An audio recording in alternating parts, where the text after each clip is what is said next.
একদম সকাল থেকেই ব্লগটা শুরু করলাম। আজকে সানডে, আর প্রথমেই আমার যেটা কাজ ছিল, শরীরটা যেহেতু খারাপ সেহেতু কাছাকাছি খুব একটা বেশি করিনি, কোনো কাজই খুব একটা বেশি করব না, কারণ আমার 7 দিন ধরে খুব শরীর খারাপ, ঠান্ডা লেগেছে অতিরিক্ত পরিমাণে। তো সকালবেলা উঠেই হালকা পাতলা কাজ করে একটু কফি খেয়ে নিলাম, তারপরে একটু আলনাটা অগোছালো হয়েছিল সেটাই একটু গুছিয়ে নিলাম। এটা আমার প্রত্যেক সানডেরই কাজ, কারণ সারা সপ্তাহে যেভাবে অগোছালো করে যাই সেটাকে সানডেতে আসলে আমি একদম পারফেক্টভাবে গোছাই। তো তারপরে ব্রেকফাস্ট নিয়ে বসেছিলাম, তোমরা কেউ আবার হেসো না, কারণ ব্রেকফাস্টে আমি খেয়েছিলাম ভাত, ভেন্ডি সেদ্ধ আর ডাল। তো তারপরে দুপুরবেলা স্নান করে পুজো দিয়েছি, পুজো দিয়ে একটু ঝুড়ি ভাজা খাচ্ছিলাম, মানে সিমুই ভাজা।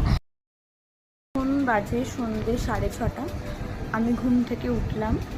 দুপুরবেলা আমি 3টে নাগাদ ঘুমিয়েছিলাম, মানে লম্বা একটা টানা ঘুম দিয়েছি। এখনও বিছানা ছেড়ে উঠতে ইচ্ছা করছিল না, কারণ পাগলের মতো অবস্থা।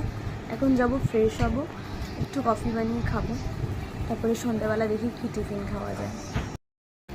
চলো, ফ্রেশ তো হয়ে এসেছি, চুল টুল বেঁধে নিয়েছি, এখন কফিটা খাবো।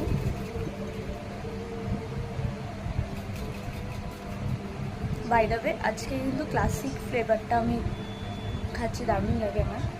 এই কফিগুলোর মধ্যে আমার হ্যাজেলনাট আর ক্লাসিক এই দুটোই ভীষণ ভালো লাগে।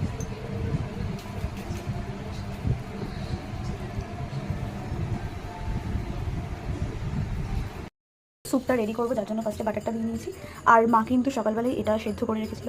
এর মধ্যে রয়েছে চিকেন, আর রয়েছে গাজর, রয়েছে একটু রসুন, পেঁয়াজ, আর একটু আলু দিয়েছিল মা, কারণ একটু ভারী করে খাওয়ার জন্য, তার জন্য। আর এখন কিন্তু এটা আমি পুরোটা জাস্ট জল দিয়ে গরম করলে আমার রেডি হয়ে যাবে। আর একটু হালকা করে গোলমরিচের গুঁড়ো আর পাতিলেবুর রস ছড়িয়ে দেবো। তো চলো, আমাদের স্যুপ কিন্তু রেডি। এখানে আমি পাতিলেবুর রস আর গোলমরিচের গুঁড়ো দুটো দিয়ে নিয়েছি, এখন টেস্ট করার পালা। তো চলো এখন স্যুপটা টেস্ট করা যাক।